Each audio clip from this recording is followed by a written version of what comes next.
Hey there, Benjamin from Lean Strong Fitness and Wellness. Today's question comes from Sue. I've got it on my other screen here.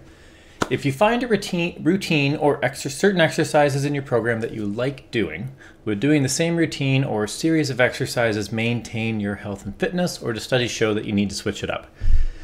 Well, Sue, wonderful question. So this is a question we get quite a bit. We have people who have come from a background where they're doing a completely different workout, different exercises, different everything, every workout. And then we've also talked to people who have been doing the same thing for years. The best advice for this is you want to make small changes every roughly 4 to 6 weeks. So conversely to both of those camps that I just mentioned, if you do a completely different thing every single time, your body never has a chance to adapt. Not only do you not develop the skill and the technique in that exercise, like if you only do a squat once a month, you're not going to get very good at squatting. Therefore, it would be understandable that your form isn't great and you might have a greater likelihood of aches, pains, or injuries. You want to have a certain amount of adaptation. But on the flip side, if you do the same thing forever and you don't make any changes, you now have adapted and you're never increasing. So what we're really trying to do with fitness is when you work out, you get a little bit weaker and less fit after the workout. And I know this is counter to most people's intuition, but if I got you to do a full workout and then as soon as you were done, do the same thing again, it would be way harder. You might not be able to. So you want to have your workout here, your fitness level drops a little bit. Then as you recover, it comes back up and you end up just a little bit above where you were. And that's as your body adapting to the stressor of exercise. It's a good stressor. So over time, that adaptation, you keep going, but eventually it gets to a point where it starts to flatline. For instance, if you can do 10 squats with 20 pounds and you always do 10 squats with 20 pounds, that eventually just doesn't do anything for you. So there's 4 different things you can typically change up in a routine. And it's the FITT principle, FIT. Frequency, intensity, type, and time.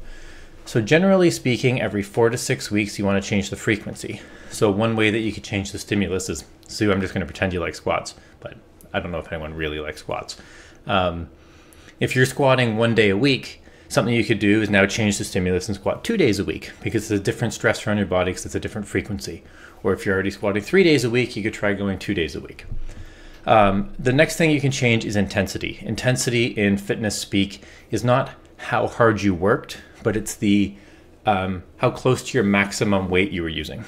So for instance, if you're doing 3 sets of 10 reps on your squats, you could try going 3 sets of 6 reps or 4 sets of 6 reps, but increasing the weight. That would be an increase in intensity because you're using a heavier weight, which is closer to your max.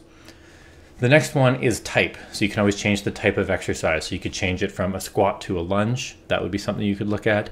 You could change your stance in a squat because that'll change the stimulus. So if you're doing a wider stance, you could try a narrower stance. If you were doing a goblet squat, you could try doing a 2 kettlebell front squat or a 2 dumbbell front squat.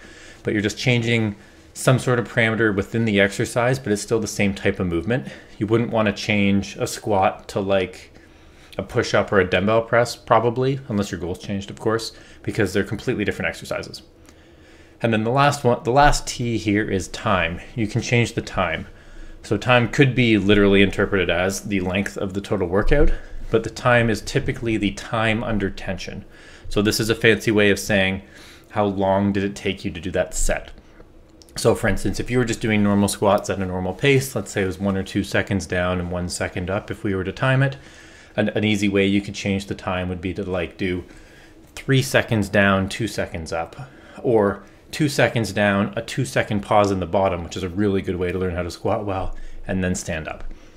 So hopefully as you're seeing here, the goal isn't to completely overhaul the program. One of the biggest obstacles or biggest mistakes I see people do is that they want to change things up all the time, and usually the rationale is because I get bored. And I totally understand that. We want you to like what you're doing, and to a certain degree, you should enjoy what you're doing, or at least enjoy most of it. But if you're changing up everything all the time, you're not really getting that chance to adapt, like I mentioned before, and you're not really going to make a lot of progress. You see this a lot with programs that are typically, typically make up for the lack of good programming, which is making you work really frigging hard. And I'm not anti-hard work by any stretch, but there is a way to enjoy to design programs more intelligently to make them a little bit more enjoyable and get you better results. So, long-winded answer here for you, Sue, is you don't want to do the same thing forever, but you also don't want to completely overhaul it all the time. Think frequency, intensity, type, time changes every 4 to 6 weeks, and know that you don't just have to change one of them, you could change 2 of them. So for instance, if you were squatting twice a week and doing 3 sets of 10, you could change to squatting 3 days a week but doing 4 sets of 6, or do a set of 6 one day, a set of 10 one day, and a set of 12 one day. So you can start to layer these changes in.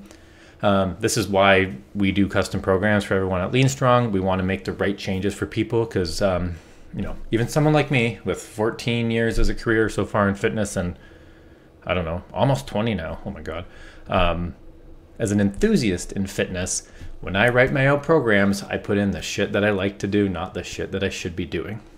So having someone else change your program for you helps you stay objective, or helps us stay objective when we're programming for you, so you're not just doing all the stuff you're good at.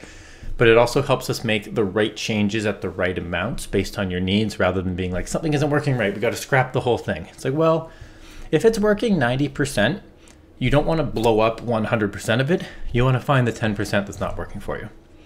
So again, Sue, thanks so much for the question. If you've got the routine or exercises you like, can you do the same thing forever? Probably not, but at the same time, don't change it up all the time. Rough guideline is 4 to 6 weeks, or of course, when you stop seeing progress. For some people, that might be 8 weeks. For some people, that might be 3 weeks, but definitely don't change for the sake of change itself. Thank you. Looking forward to the next questions.